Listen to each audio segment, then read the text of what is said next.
Hello and welcome to episode 2 of Employees Only, presented to you by Mulcahy's. Today's guest is David Criblez, esteemed reporter for Long Island Newsday.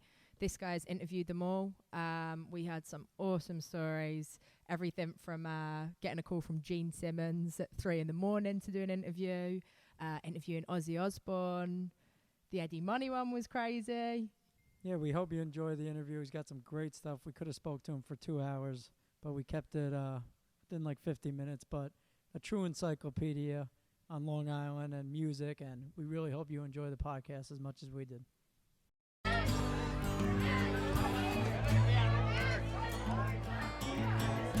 So we're very excited to have David today. Staying true to the pot. Thanks for being here. Like I was telling you, you always talk to the musicians and the bar owners and stuff like that who get interviewed. Now, what would you say? Are you the interviewee? We're going behind the scenes here. We're going to interview. That's right. I would be considered the interviewee at this point. Nice. You're the interviewer. The tables have turned for sure. That's right. Once I said Dave's at Newsday, and so growing up, Dave, did you always want to be a reporter or a journalist, or it's kind of something you fell into? No, it's funny. It was something that I kind of grew up totally gearing toward, because when I was a kid, I was kind of lived this sort of sheltered life because my parents were very sort of hardcore with the schooling and all the academics and stuff. And what I did was I always am trying to make everything I do fun, because that's kind of the way I am. And in order to keep myself an interest in stuff, I started to get interested in writing. So, and what I was going to write about was I wanted to write about subjects that I was interested in. So, I wasn't an athlete at all. My dad was a jock. My brother was a jock. I had no athletic ability whatsoever. I like sports. I was a Met fan and a Giant fan, and I watched the Islanders. I love games, but I really couldn't play a lick. Yeah. So your brother got all the talent. Yeah, and I wasn't a bookworm because reading was hard for me. I had learning disabilities growing up, and so I went to private schools, and I wasn't that. So I really kind of fell toward writing. I was interested in it because I loved reading magazines. I was really into Rolling Stone was like my Bible. Like Rolling Stone and Saturday Night Live were like the two windows of my world. It kind of like I was living in sort of a sheltered environment, and those two things were like windows into outside of my house and what was going on in the world. So that's what really kind of drove me. And reading those stories and listening to the voices of the writers, like I was so thirsty with that. And also listening to the radio, WNEW, BAB, K-Rock, all that stuff, Howard Stern, huge influence. I loved all that kinds of stuff. So and then comic books and stuff like that. So between comic books and Howard Stern and Saturday Night Live and Rolling Stone, all that entertainment stuff is what kind of like was my makeup. Yeah, it definitely seems like you've covered all that. I mean, with Newsday, is that something like it seems like, is that what you mainly focus on, the entertainment side? Like that's the stories I see. Well, with Newsday, I focus on a lot of entertainment-oriented things, music, comedy, but then there's also a lot of other events on Long Island, like festivals or, whatever they want me to get into. I always, go and do. I just did, during the quarantine, I did a deep dive story on people's hobbies or the board game Monopoly and all kinds of cool stuff. I really enjoy the variety of it because every day is different, and I get to meet different and cool people in the process. So that's always the benefit of the job, and I really enjoy that part. And David, we know you're coming to us live today from Bayville. Did you grow up in Bayville as well? No, I actually grew up in Douglaston, Queens, and I went to school out here. I went to Portledge School in Locust Valley, and I also went to Buckley Country Day School in Roslyn. So I spent a lot of my time on Long Island. My cousin lived in Bayville, and my grandparents had a home in Bayville, so I spent a lot of time out here. So it became sort of a social hub for me. And that's also where I met my wife. I've been with my wife since I'm 17 and I'm 50 now. Wow. And so we've been together a long time. And, a lot of my friend base and family and, my girlfriend and now my wife, it was from here. So a lot of my life revolved around Bayville because my grandparents settled here. Both sets of grandparents, actually. That's awesome. Not a bad place to settle. It's beautiful. No, it's awesome. So at Newsday, now you're covering the entertainment. Is that something you took to them, or was it a job opening that you saw that you could fit in, did you take it to them? Yeah. It's interesting. So prior to Newsday, I spent 17 years at the Oyster Bay Guardian newspaper, which was a local weekly, which I ran. I was the editor-in-chief of that paper. I also wrote, and I did all the photography and layout and designed ads and everything for that newspaper. So I got a lot of hardcore training there. And that was owned and run by the Dolan family. And the Dolan's family, Pat Dolan actually owns Newsday now. Mm-hmm. But prior to that, it was owned by Altice. Prior to that, it was owned by Cablevision. So when they sold my newspaper, I had gone over with the transition owner for a year and a half, and then I moved over to Newsday. I had wanted to make that leap over to the bigger paper. There you go. And you mentioned you've interviewed a lot of cool people. We gotta ask, who was the first person you were like, wow? Well, okay, I'll tell you, it's an interesting story. Yeah. So I was 17 years old, and like I said, my parents were hardcore at the academics, right? Mm-hmm. My dad was sort of he's no longer around, but he was a general contractor. So my dad was an engineer and a hardcore Marine, you know what I mean? So he was like hardcore dude. Wow. So he would come into my bedroom, and I would have wall to wall. My bedroom looked like a record store. It was like just like posters everywhere, and and he would walk in like, look at these drug addicts. Like, like he would always joke around. So he was not into true to form as a dad, though. Yeah, he was not into my rock and roll, thirst for rock and roll and stuff. And he associated it with drugs all the time. And Who were the posters, Dave? Who were these posters? So the posters were like Van Halen and John Mellencamp and the Stones, and like all kinds of like crazy. Kiss was all over my room. So all kinds of wild stuff. And my dad associated rock and roll with sort of like the sex, bad end of life. Yeah. So he was always financially thinking about my future. I was thinking about like I wanted to do something that I was interested in and had fun with. And there was a bit of a clash there. So he wanted me to go to law school, back and forth, this and that.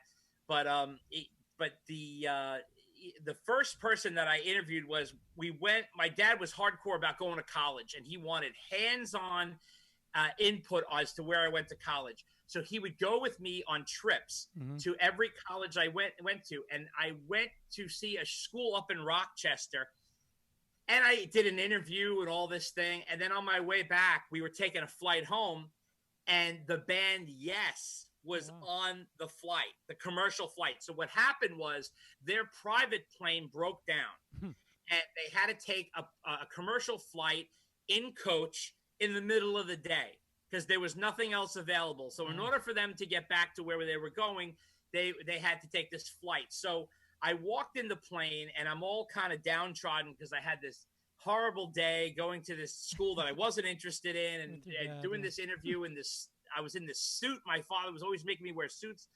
And so I went in there, and I walked in, and there was John Anderson, who was the lead singer of Yes, and he's sitting writing. I mean, I lost my mind. I couldn't believe it. So I was like, I thought I was in a dream. So I was, at the time, I was working for my high school newspaper, the Portledge Press, which I was the editor-in-chief of. And I walked over to him, and this was so precocious of me, but I said, Mr. Anderson, my name's Dave Criblez, and I'm a young reporter, and would you grant me an interview? And he was such a sweetheart. He said, awesome. He's like, you never know, I'm very tired right now. He said, but I tell you what, he said, Dominique, could you come here and help this young man? So his publicist came over to me, and he says, what's your name? And I said, David Criblez. And he goes, set up David with tickets and backstage passes to our WNEW Christmas show. Oh, and awesome. I tell you what, David, I need to take a nap right now. He says, we've had a terrible time. Our plane has broken down. And he says, but if you would do the nice thing and come to our show and you come backstage, I'll give you an interview. And I was like, what? So I literally, I couldn't believe my luck. But then I said to myself, oh, this lady's just placating me, right? So I said, all right. I said, here's my name, here's my address, here's my phone number. And I said, the chances of me getting those tickets, I mean, you have to realize it's 1987, but I had known about their album that had just came out, their tour, and I couldn't go see the show because I couldn't even get to Jersey. And so lo and behold, Dominique called me up. Wow. Gave me tickets, backstage passes, and I had to convince my parents to let me take the car in the snow to Jersey in December with a friend of mine. And I went backstage and I interviewed the band and I did a full page story about my whole escapade from the beginning of meeting them on the plane all the way to interviewing them backstage. And that's kind of like how it all got going. Wow. Prior to that, I did album reviews for my high school paper, but I also did a story about meeting Jeff Beck when I went to California. So I was doing different things like that. And I really started getting the ball rolling in high school. That's one hell of a high school newspaper then. Most of them were just like, oh, the football team won today. Sounds like it was all in the suit as well. It was you fun. Must have looked legit. I had two teachers that were really cool, Mr. Miles and Mr. McIlvain, and they were both very taken with my enthusiasm. And they said, write it. Just write it and write it with heart, and everything that you just told me, write it because you're so excited and you were so enthused. And I put all of that into my story, and I really fell in love with that process in trying to entertain people and take them on a little journey in a very small amount of space. How did the interview go, David? Was it? Did you get any scoops? Yeah, it was. I tell you, it was a little tricky because I'm backstage. They're distracted. There's girls everywhere, and there's food everywhere and booze. And I'm desperately trying to focus on getting my interview. And I was getting clips and different things in between. So it took some time to jostle around, but I got it all done, and it was worthwhile. And what I ended up doing was I ended up writing the story from the beginning of when I first met them to the end of the process. So it wasn't just the interview. There was quotes from them in there, but I decided to write the story from the whole process because I felt like after I came home, I was a little freaking out. Like, did I have enough quotes for a story? What am I going to do? But then I realized, tell the story. My English teacher, John McIlvain, he said, tell the story from the beginning to the end. And take he says, tell it the way you just told me. He goes, but I want you to write it with your enthusiasm and your voice. And that's what I did. That's amazing. Thanks for sharing that. I mean, no, I'm happy to do it. Like your teacher said, it's funny you remember his name and everything. He must have had a great impact. Oh, he was fantastic. Absolutely. John McIlvain, interesting enough, he was an author. In addition to being a teacher, he wrote a book called Worth Avenue. And I just remember it was a fantastic book, really incredible guy, very inspirational, and as well as Mr. Miles, who was also there. They were both very supportive at the time. Yeah, it's funny. The story's actually even better than the interview. But yeah, exactly.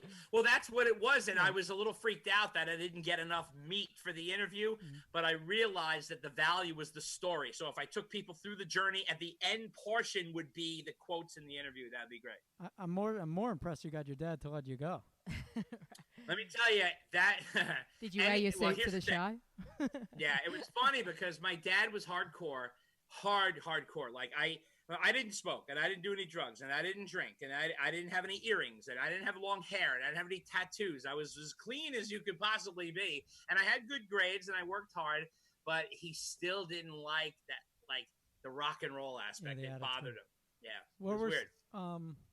Opposed to that concert, what were some of the clubs or live music venues of your past that you like to visit? Or some concerts that stick out to you? So what I ended up doing was I went to Villanova, and I ran the entertainment section of my paper there.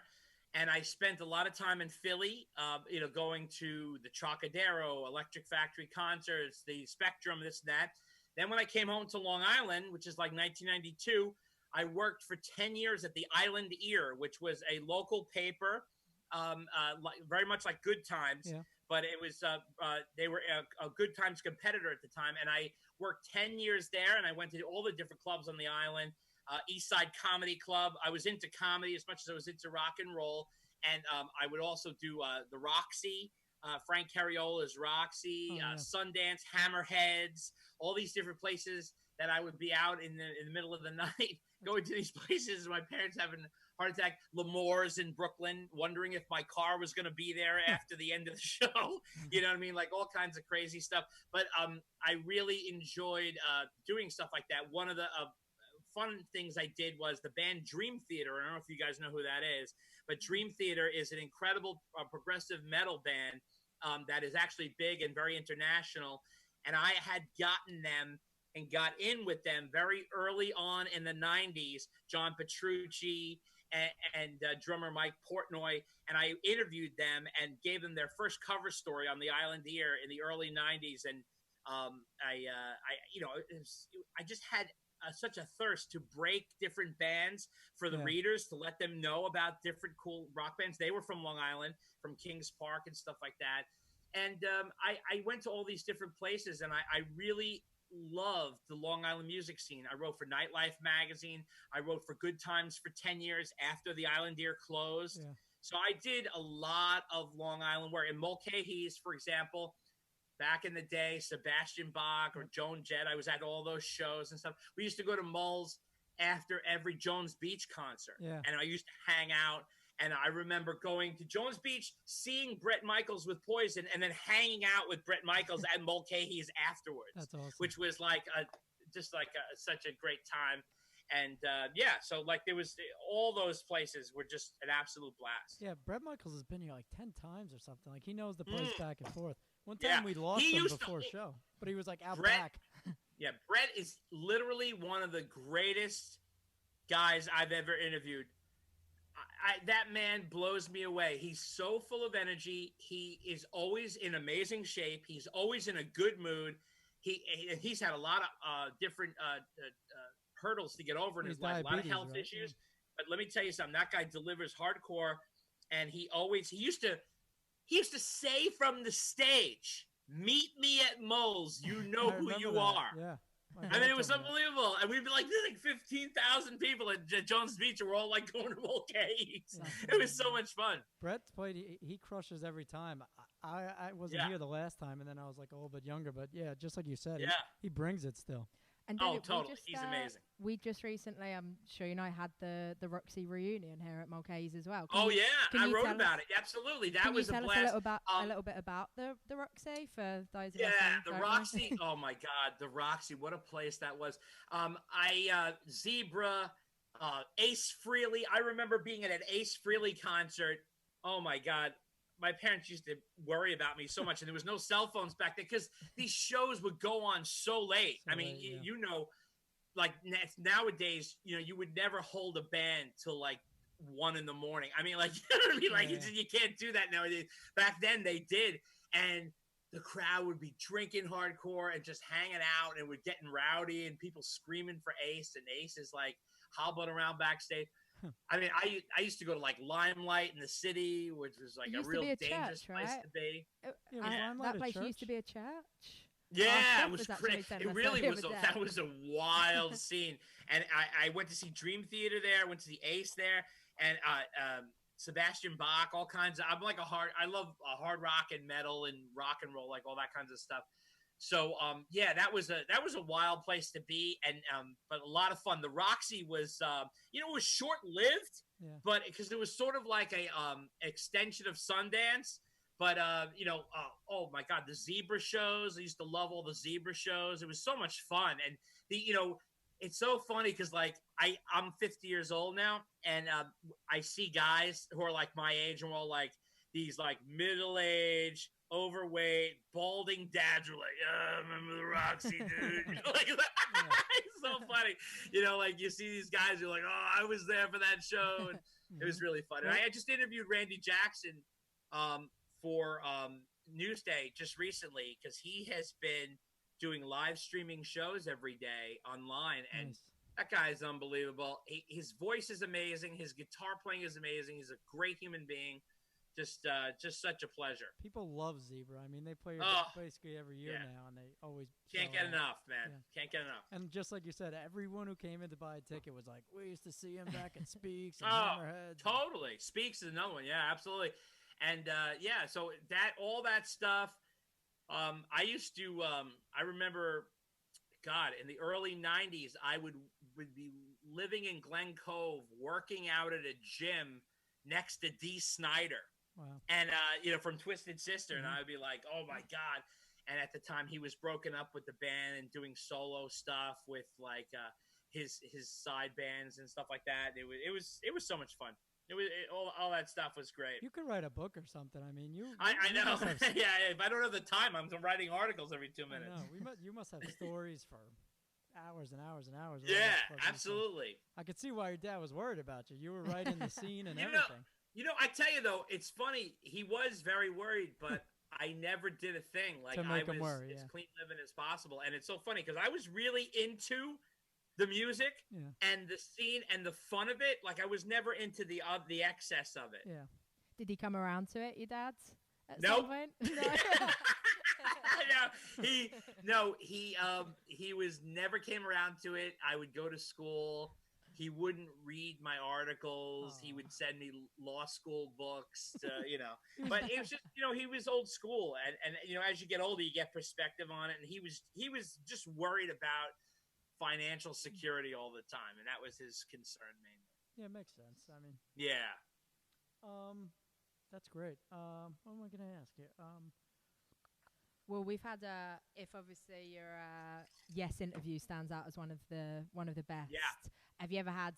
I don't want to put you in a tough spot here, but have you ever had like a tough interview?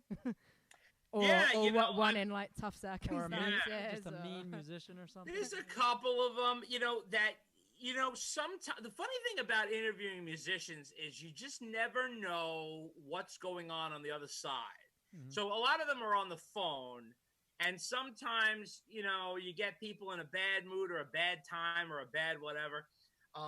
So, yeah, there's times when that happens. There's times when they, a lot of musicians don't want to do press. Yeah. And they're forced to do press because they have a show to promote or they have an album to promote or press is part of their obligation to their record company.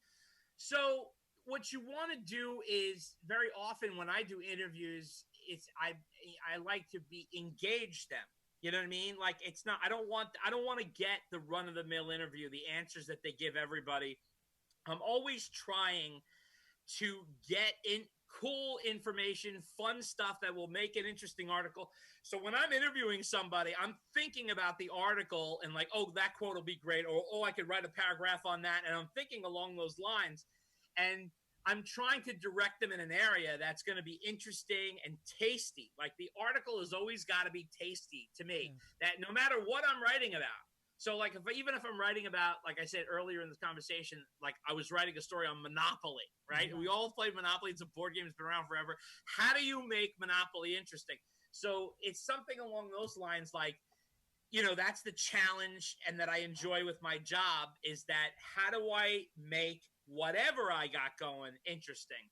So that comes for it's the challenge of every artist. Every artist is different. They all have different energies. You get David Lee Roth on the phone and he's just going a mile a minute and he's like riding a bucking bronco and you're trying to get him to answer questions. And I've interviewed Ozzy before, Ozzy Osbourne. Wow. And how was that? That was wild. He was fun because the funny thing about Ozzy is you got to know how to speak Ozzy. So Ozzy has a certain rhythm and tone. A little slow, right? Yeah. He goes up and then he goes down. So he's like that kind of vibe. And so he got on the phone and he's like, David, did you hear my new album? I was a diehard Ozzy fan. I was like, yeah, I love the new album. And he goes, what's your favorite fucking song? And I said, oh, I love this song. And he could tell that I was engaged in his album. So then you have broken kind of a barrier with them, and they will jive with you. So it's a little, you got to know your subject, and you got to kind of like be engaged, because if you're not and you're just banging it out, you're not going to get a great article. Yeah. Well, it's funny. But there's some cool ones. There's some cool ones. Like I had one story that was fun. Eddie Money, one of my favorite people to interview was Eddie Money. Wow. Love Eddie guy, Money, right? the late Eddie Money. So when Eddie died, it broke my heart. It really did, because he was such a good guy and such a sweetheart of a guy. And I just did a story in the paper in Newsday on his post-humanist album that came out, his EP. His wife just released his last recordings, and I did an interview with her. And Eddie was such a funny character. I mean, he was so funny. I once interviewed him. He called me. He was supposed to do an interview, and I was ready to do the interview. And he was like, Dave, just meet me at my mother's house. I was like, what are you talking about? Meet you at your mother's house. He goes, I'm in Plain Edge. Just come over. He's a Levittown guy, right? Yeah. What's that? He's a Levittown guy, isn't he? Yeah. No, he's originally from. I think it's Island Trees or something like that. Yeah. So he goes. She said, hey, just come down here. I go to his mother's house. He answers the door in a button-down shirt that's half open, boxer shorts, and black socks. And he comes. Business. He answers the door. He's all disheveled. He looks like he just rolled out of bed. It's like 2 p.m. So I go, Eddie, was everything all right? He's like, yeah. Come on in. And he did the funniest thing that made me laugh so bad. So I walk in the house. Everything's a mess. And there's a pizza box with like leftover pizza that looks like it's been sitting there for like 24 hours. And he goes, you want some pizza?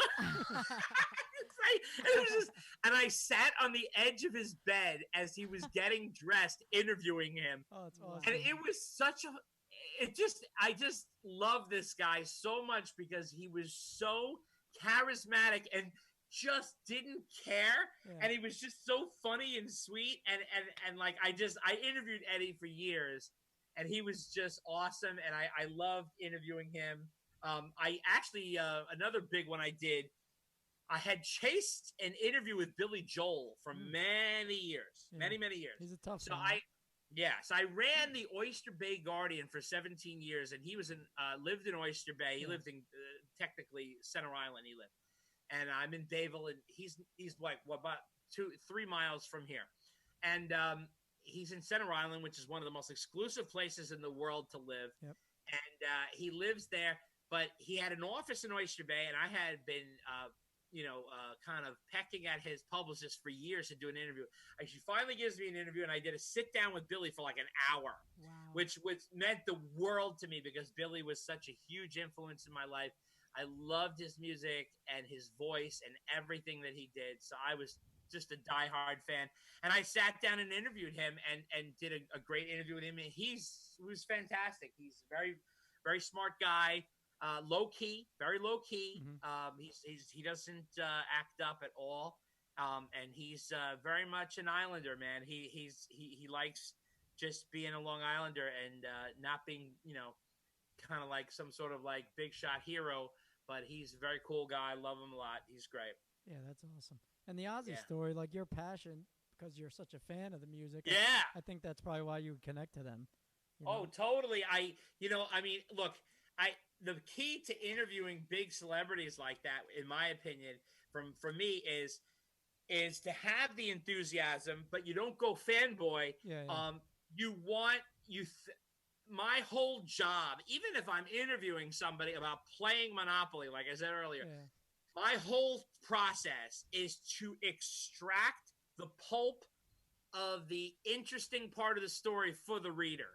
So every time I interview somebody, whether it's a big celebrity or whatever, I am thinking about the story. What's going to look good in the story? And it's almost like if you were decorating a house and you were going to a store and saying, what's going to make the house look amazing? And you're picking out throw pillows and couches and this and that. And that's the focus. So you want to enjoy the time with the person, but you also have to be able to know how to handle yourself, and you can't fanboy out. You have to totally be engaged and focused on the subject. Yeah. And David, I was actually going to ask you about your process, like now, as you mentioned, with like the Monopoly story and stuff. For you at Newsday, your role now, what is your kind of ideation process? Like you sit there, like Monopoly comes to you, you pitch it to Newsday, and you go. Have you got quite a lot of freedom with that? What is like from your? With Newsday, it's a little more specific. So like Newsday, when you get an assignment, they have an idea of what they want. So imagine if someone is ordering food, and I'm a waiter. Okay, so my job as a waiter is to listen intently to what the person is ordering and deliver that message to the chef. Now, I'm also in this scenario, the chef. So I'm the waiter and the chef. So I have to come back and present the entree that they asked for. So my job is it's got to be on time. It's got to be the right word count. It's got to be the right tone. And it's got to be the right direction of what they want. So when I speak to my editor, they have to say, I want a 600-word story Friday morning on such and such subject, and I want you to focus on A, B, and C. So there's that. And sometimes they give you a little more specific, and sometimes they'll ask for your input as to what you want. And you can offer input, but you also have to tailor it according to what the editor wants. I pitch stories. Sometimes I'll pitch 10 stories, but sometimes they'll pick one, and that's a good day, or sometimes they'll assign me one. So it all depends on how that operates. If they say, like the Monopoly stories, like, Dave, we want you to do this Monopoly story, and here's the story we want to do a story about Monopoly, and here's the A, B, and C of it. Okay. And now I have to compute that and figure out how am I going to make that happen? Okay. So then, but in terms of other things, like, for example, I just did an interview with Kevin James, the comedian. Yeah. Okay. So that's a story that I had pitched, and I had an angle and this and that. And they said, okay, that sounds great. Go with it. And then I take that and do my thing and hand it in. So it's all different angles. So everybody comes in different ways. And, basically the bottom line is to promote handing in a good product for the reader. You know what I mean? That's the main portion it's what's going to be engaging to the reader. What's going to keep them interested? What's going to make them continue to click on the website or continue to read in the paper? And that's my job. And, it's always a challenge every single time. Of course. That's funny, Dave. I was going to ask you, like, any advice for any young journalist, or even for us who have this is only our second episode. Any advice to any interviewers? But I mean, you just answered a whole lot of it. So anyone listening today, be sure to go back and listen to Dave. Dave's an expert. He writes amazing stories and just gave you pearls of advice right there. So thank you for that, Dave. One question I did have. You said you don't want to fanboy out when you're doing it. But has there ever been someone and you just almost can't help yourself? That's funny. You're a professional by now, but there's got to be. It's funny. I'm trying to think. Very often, what I will do, if there is a situation where you fanboy out, you get your interview done. Yeah. And you save it toward the end. Mm-hmm. So one thing might be an interesting story for you was I interviewed Gene Simmons of Kiss. Wow. Did he wear the makeup or he was down? What's that? Was he make-upped up or was he? No. We were on the phone. And it was in 1998. Mm-hmm. Now, the interesting thing was the way most interviews work is you set a time, right? We did an interview tonight. We set a time, 7:30 tonight, right? Gene doesn't work like that. Yeah. The way Gene goes, they go, Gene will call you. What does that mean? Be ready. He'll reach you. And I was like, now, this is back in the 1998 when there's no cell phones, this and that, right? So I said, okay. So I prepared an interview for Gene. I had my tape recorder ready, and I waited for days, and he never called. Oh, no. So then I said, what the hell's going on? I went to bed one night. The phone rang at 3:30 in the morning. No. And I ran. Of course, you run up to the phone, and you think there's an emergency with your family, and it's Gene Simmons. He goes, "Hey, David, this is your Uncle Gene. Oh my God. Press record. We're ready to go." Wow. Because that's when he was ready to do the interview. Wow, you sounded And just then, like him. yeah, and then I did an interview with him, and I asked the questions out. And then if I fanboy out, I'm a huge fan of Gene Simmons, so you save the fanboy portion for the very end. Okay. So you what you do is you'll just sort of like, you know, leave the last two questions for something like fun and crazy to ask them to fanboy out. So that's really the way to contain it, in my opinion. That's good, because I'm hoping to fanboy out at least once on this podcast. That'd be nice. So we'll let you go. I know you had dinner, but we got a couple more for you, if that's all right. No problem. It's fine. Take your time. Once again, we're talking to David Criblez from Newsday. Check him out. Read his articles. They're great. One other thing, Dave himself was giving us some advice before on podcast. Dave has a couple podcasts himself. You want to go into them for a few? Sure. My main podcast is Dave and Dave Unchained, a Van Halen podcast. It's been around for 4 years. We just celebrated our 4th anniversary. And what it basically is it's a hardcore, fan-oriented podcast for Van Halen fans. So, and we love both the David Lee Roth and Sammy Hagar era of Van Halen, and even the Gary Cherone era. We love it all. And basically, we describe. I know it sounds absolutely insane, but we do a whole news segment, we do a mailbag segment, we do a discussion segment, and we do an interview segment, and they can go 3 to 4 hours. That's how long they go, and it's hard to believe. We do it once a month, and it's a lot of fun, and it's really for all the Van Halen hardcores. And then I also do a podcast called The Rock Quarry, which is my interviews with different rock musicians, from Huey Lewis to Meatloaf to all different kinds of interviews with different artists. And then I also do interviews with comedians on Funny How Comedy Podcast, where I interview a lot of different comedians. I did one of Joan Rivers' last interviews, and I've done all kinds of Dana Carvey, and Sebastian Maniscalco is the current one. Oh, wow. And there's all kinds of cool interviews on there. They're available on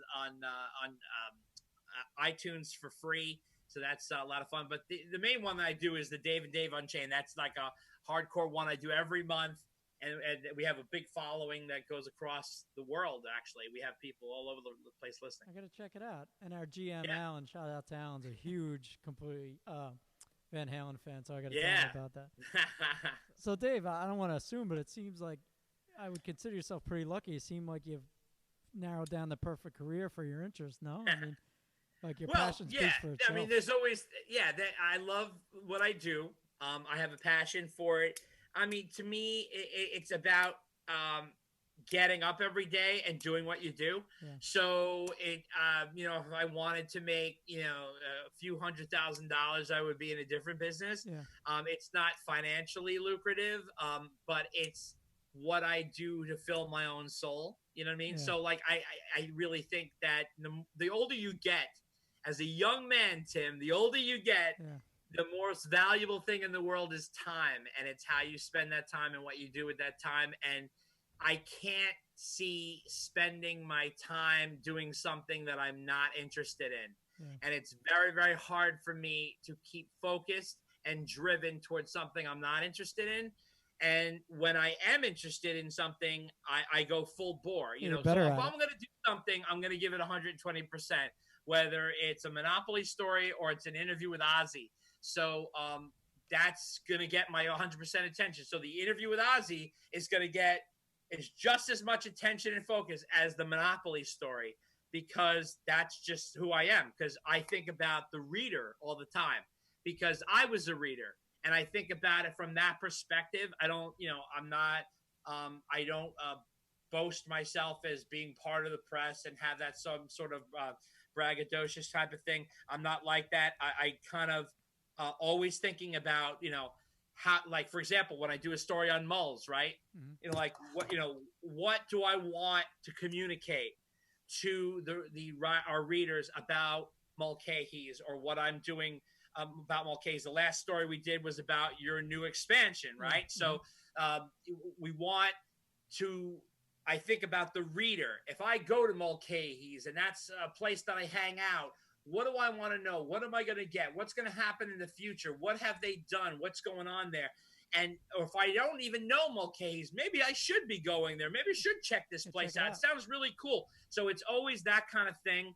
And whether I'm in your dad's office and speaking with John Murray, or I'm speaking with like Sammy Hagar, it's both fun to me. Eddie Money in his underwear. I want to be able to present both of them in the right light. That's and awesome. David, just talking to that, I know this is probably a bit of a cliche question in your industry, but since you've been in it so long, like, just talk to that, how much the industry's changed and what has it meant for your role, with you being, you know, such an esteemed kind of writer and getting into it for those reasons. Like, how has social media impacted, or has it impacted what you do and what you put out? Well, I tell you, Ruby, that is a great question. It's not cliche at all. It's actually a fantastic question because like I said, I'm 50, right? So I came up with 1 foot in the computer age and 1 foot out of the computer age. When I was doing newspapers, I was doing pay stubs, okay? And then I had to learn the computer process throughout my time. And what has really changed everything, obviously, and has changed the world is the internet. So I work for a newspaper. We come out every day. But as we all know, when I grew up, the news was in the morning, in the night. Now we're 24-hour news. Everything's 24-hour everything. Everything's a 7-Eleven. You know, everything's constantly going. So the internet has made our job the most challenging. But it's sort of like, I refer to it as the plant in Little Shop of Horrors. You can't feed it enough because you're just constantly feeding content to the internet. And sometimes it's a little challenging to keep up with that pace. But we obviously want to keep giving our readers, the Long Island readers, as much information as possible. And of course, in the process, providing accuracy and also, you know, quality writing in the process. You don't want to just throw, you know, stuff up there. You want to make it so it's interesting and engaging and well written. And so that's sort of the juggle that goes on. There is you feel like you're always living on a deadline. So it's not like you're I just have to and then sometimes things, you know, come in at all different times and you have to keep juggling and keep it going. So that's been the biggest challenge, is keeping up with social media. You know, with Twitter and Facebook and Instagram, things are so instant and so fast, and people are getting material so quickly.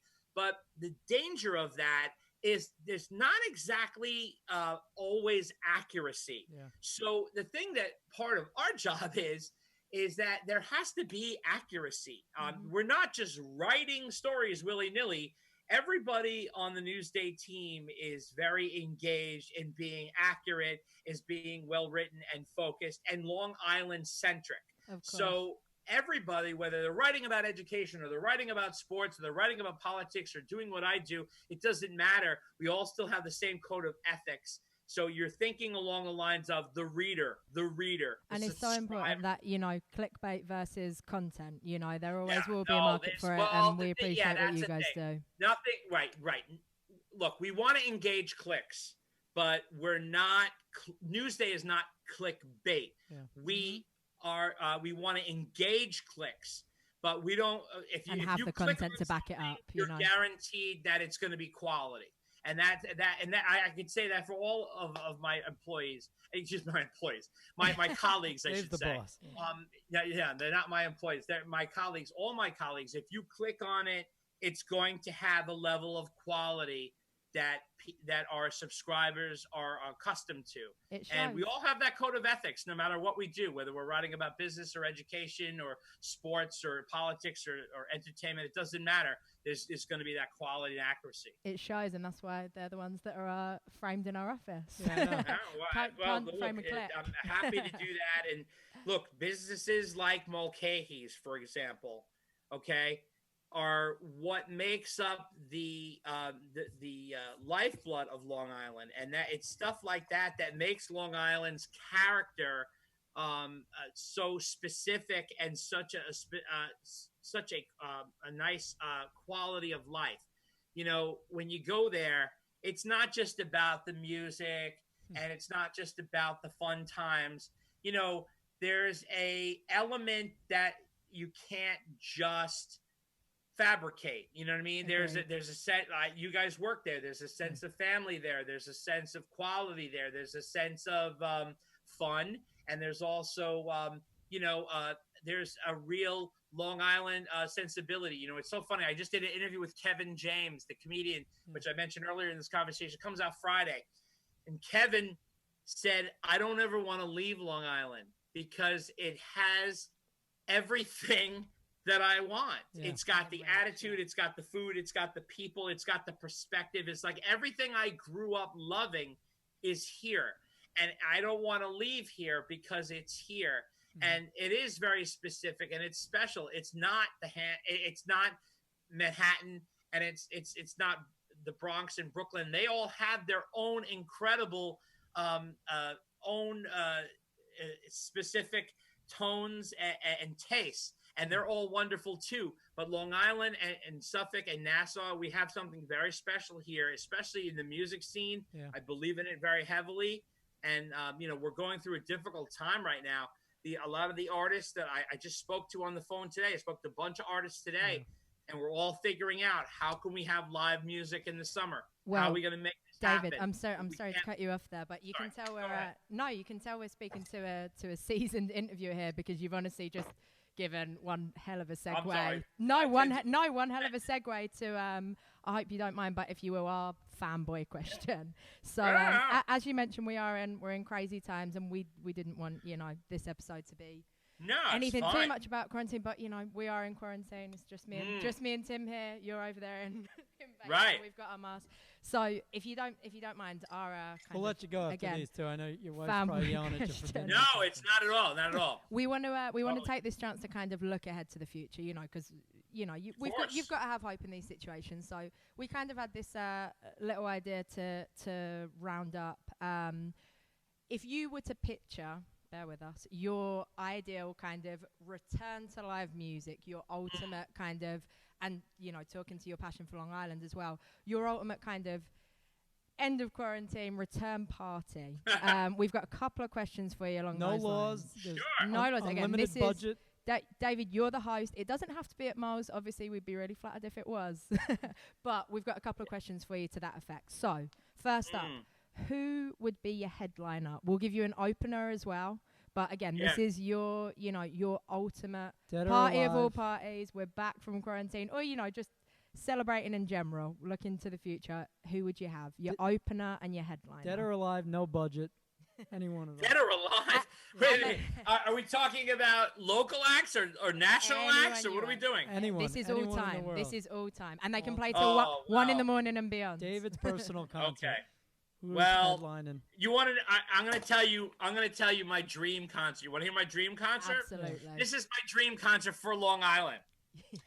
I really think, and I would have pitched this to Nassau Coliseum when they were reopening, but I would have loved to have Billy Joel with Mariah Carey and Debbie Gibson and a Twisted Sister and Pat Benatar and the Stray Cats and Joan Jett, and have them all do a big concert at Nassau Coliseum. Wow. And listen to me, that's no slight to Moles. It's just that we wouldn't be able to fit there. I don't think we could have that one. But I had always had that feeling like there should be some sort of Long Island celebration with our biggest and brightest stars. And you could throw Taylor Dane in there and other people.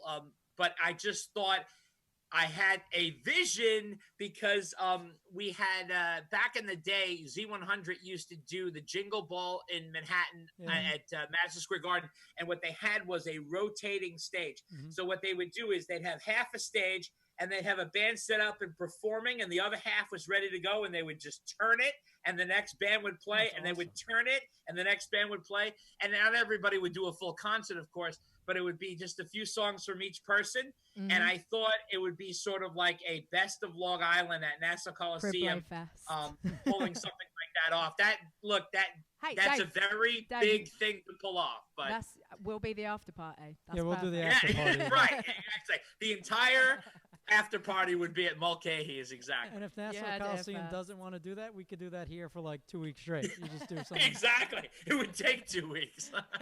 One last thing too. So you're at your VIP table in the front row. After party now. After party. Okay. After party. It's VIP table of 4. Who are your 3 guests, dead or alive, anyone in the world, that you could have dinner? VIP table, dead or alive. Dinner and drinks after party after the Criblez Fest. Oh, wow. Okay. Well, I put you on the spot. let's see. I say Mike Del Judas a big shot for sure. There you go. Because Mike's the best. Shout out to Mike. The stage is right over there. Hands down. Jackie the Joke Man. All right. From the Howard Stern Show. He's a great guy. I would have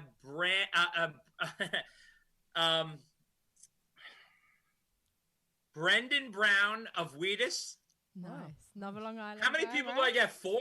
You get 3, but you could have an honorary. Oh, 3. You 3. can stand. Just those 3 is good. Jackie, Brendan, and Mike would be my VIP table. I think we can make some of that work. We could play fair. Yeah. I'm a big fan of Wheatus, which is a band from Northport. Yeah. I know they played your festival when they played that festival. Brendan's fantastic. Teenage I think he's Dirtbag, a what a musical tune. genius in many, many ways. And I love Wheatus, one of my all-time favorite bands. And Jackie is a bud of mine. I think he is such a funny, fun, sweet individual. He's such a Jackie. You will put Jackie in a jail cell and he'll create a party. That's how good he is. And Mike, I don't have to explain Mike to you. Mike's the best, right? Yeah, I've known Mike my whole life. It's crazy. He's the coolest. He's the greatest. He's awesome. Right. So Let's those get guys, the wheels in motion. they're really good guys. They're really good guys. I've interviewed all of them multiple times. They are an absolute pleasure to interview. I have such respect for all their abilities, and they're so much fun. So, and I love them all. So I'm happy to have them at my table. That's for sure. I know. I'll be the waiter that night too, so I can. Yeah, no, man. All right, Dave, thank you so much. We're at like 52 Oh, minutes anytime, man. Thank you for I'm your happy time. to do it. And listen, I miss Moles terribly, and it's I think about all the great times I've had there and all the great stories I've done there. Oh my God, it's so many. Like from doing the whole Grease story we did on Decadia with their big Grease show, with the Dirty Dancing thing, to Mulcahy's anniversary celebration, to oh my God, it goes on and on and on. It never ends, and I love it there. It's so much. Oh my God, we did a cornhole story at Mulcahy's. So many different stories. It's such great memories, and I can't wait to get back. Many more. I mean, We will be, yeah. it's gonna be some time, and that's all right. But we want to make sure everybody's healthy and fine. But of course. and then the expansion story, which was so much fun with and doing all the interviews with the different bands that I did for the local live column, which I hope Newsday brings back when we had Tiffany and Zebra and all the different bands that were performing at Mulcahy's. So much fun, man. It's just such a blast. And so let's just say that the party will be even sweeter. Yeah, it'll make the parties better. It will be even sweeter when it returns, because it's going to be such a big return. For sure. Cheers to that. Cheers. to Yeah. Absolutely. Thank you, Dave. Once again, Yeah, man. Dave Criblez, Newsday. If you're a young journalist, check this out. He gave you pearls there, and he gave you gold. And happy to do it. Dave, I'd love to have you back, because I think we could spin off on a couple hours of Ozzy. Please, anytime. I'm at your disposal. You just call me up, and I'm ready to go. All right. Thank you so much. See you, Dave. You got Thank it, man. Stay safe. You got it, bud. Bye. Take care. Bye-bye.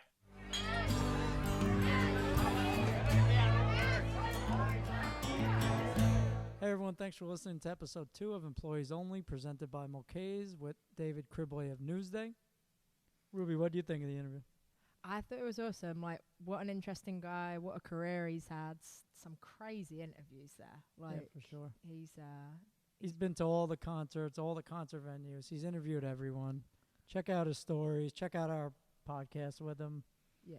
And you can see how he's such a good interviewer, because he's so easy to chat to. Yeah. So I hope everyone enjoyed it as much as we did. It was great.